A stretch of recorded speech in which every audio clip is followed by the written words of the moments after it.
Welcome to Penrose Learning, where we make understanding easy.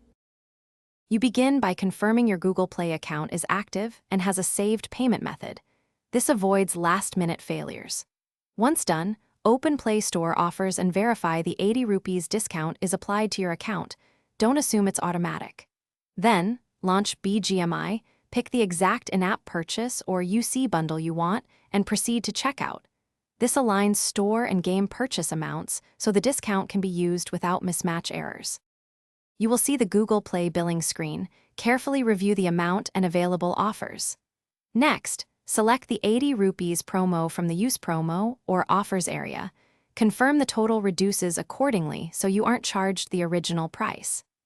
After the discounted total shows, pick your primary payment method, UP, card, or Play balance, and complete the transaction. This sequence ensures the discount is bound to the purchase, and the UC lands in your Bgmi account. You should immediately see a Play confirmation and a Bgmi UC delivery pop-up. Wait before closing the app.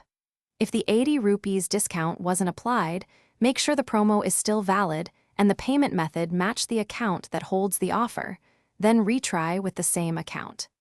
If funds were charged without credit, note the transaction ID and contact Google Play Support or Bgmi Help. Provide the ID and timestamps so they can resolve. Thanks for watching. If this was helpful, leave a like and consider subscribing. See you next time.